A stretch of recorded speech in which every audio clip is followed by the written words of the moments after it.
ഇത് മാസ് മോട്ടോഴ്സിൽ നിന്നാണ്. Honda Activa 125 BS6 model വണ്ടിയാണ്. ജനറൽ സർവീസ് പറഞ്ഞിട്ട് ജനറൽ സർവീസിന് കയറിയാണ്. അപ്പോൾ general service, oil checkup, water service, പിന്നെ അതേപോലെ തന്നെ സീറ്റ് ലോക്ക് കറക്റ്റായിട്ട് ആവുന്നില്ല, ബ്രേക്ക് ചെക്കപ്പ്, ഇതൊക്കെയാണ് മെയിനായിട്ട് പറഞ്ഞാണ് വർക്ക് കേട്ടോ.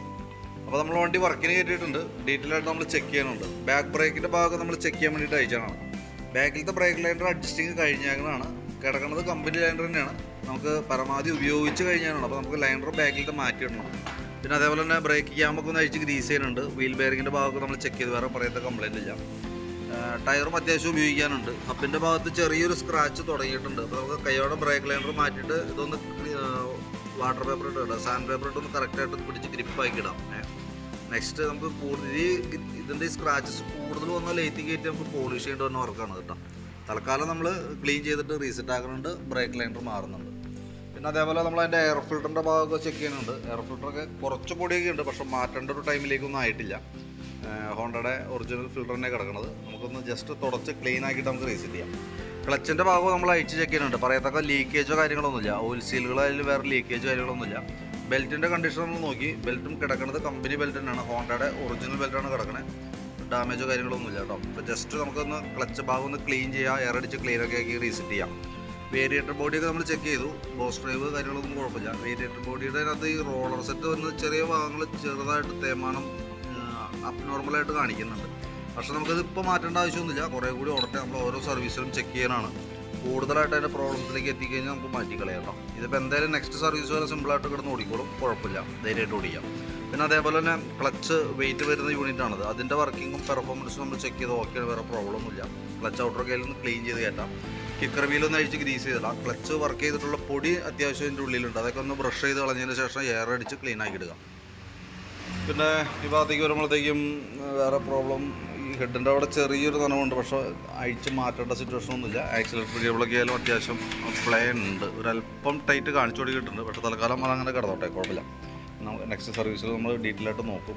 കൂടുതൽ കംപ്ലയിൻ്റ് എന്തെങ്കിലും ഉണ്ടെങ്കിൽ അടുത്ത സർവീസിൽ മിക്കവാറും ഒരു വർഷം മാറ്റേണ്ടി വന്നേക്കും. ഒന്നാമത് മഴയും കൂടിയുള്ളൂ.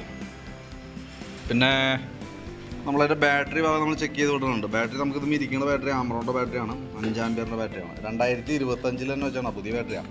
ജസ്റ്റ് വോൾട്ടൊക്കെ നോക്കി കുഴപ്പമൊന്നുമില്ല. 13 വോൾട്ട് വരെ ഉണ്ട്. പുതിയ ബാറ്ററിയാണ്. ടെസ്റ്റ് ചെയ്യേണ്ട കാര്യമൊന്നുമില്ല. എന്നാൽ പോലും നമുക്ക് സർവീസിനകത്ത് ചെക്ക് ചെയ്യണമെന്നുള്ളൂ. നിലവിൽ ഓക്കെ ആയിട്ട് തന്നെ കാണിക്കണം, കംപ്ലയിൻ്റ് ഒന്നുമില്ല. പിന്നെ ഫ്രണ്ട് ഭാഗത്തേക്ക് വരുമ്പോഴത്തേക്കും ഫ്രണ്ട് ബ്രേക്കിൻ്റെ പാഡ് സെറ്റൊക്കെ നമ്മളൊന്ന് ചെക്ക് ചെയ്യാനും. കാലിപ്പർ ബ്രാക്കറ്റൊക്കെ ഒന്ന് അയച്ച് ഗ്രീസ് ചെയ്യാൻ വേണ്ടി അയച്ചിട്ടുണ്ട്. ബ്രേക്ക് പാഡ് അത്യാവശ്യം ഉണ്ട് ഉപയോഗിക്കാൻ. നെക്സ്റ്റ് സർവീസിൽ മിക്കവാറും മാറ്റേണ്ടി വന്നേക്കൂട്ടോ. കാരണം ഏറെക്കുറെ ഒരു 80% ആയിട്ടുണ്ട്. അപ്പോൾ പരമാവധി ഉപയോഗിക്കുക. മാക്സിമം ആയിട്ട് നമുക്ക് ഉപയോഗിച്ച് തീർന്നിട്ട് മാറ്റിയാൽ മതി. ഈ ബ്രാക്കറ്റ് അസംബ്ലി ഒന്ന് അഴിച്ച് നമ്മൾ ഗ്രീസ് ചെയ്യുന്നുണ്ട്.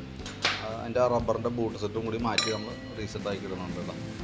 പിന്നെ നമുക്ക് വണ്ടി ഓടിക്കുമ്പോൾ ഈ ഫ്രണ്ട് സൈഡിൽ നിന്ന് നല്ല രീതിയിൽ ജർക്കിങ്, ഗട്ടറിലൊക്കെ ചാടുമ്പോൾ നല്ല ജർക്കിങ് കാര്യങ്ങളൊക്കെ കാണിക്കുന്നുണ്ട്. ഹാൻഡിൽ കവറിൻ്റെ ഭാഗത്തു നിന്നാണ്.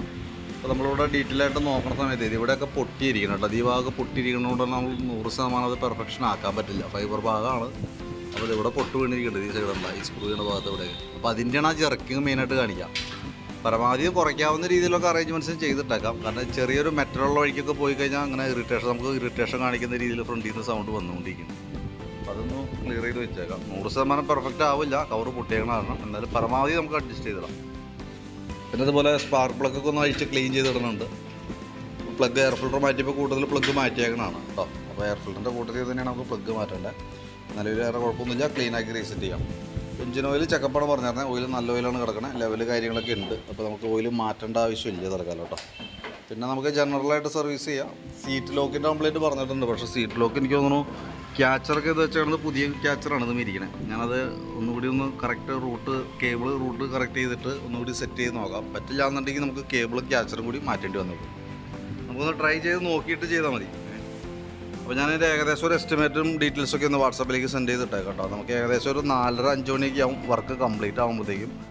വർക്ക് കംപ്ലീറ്റ് ആകുമ്പോൾ ഞാൻ വിളിച്ചോളാം. ഓക്കെ.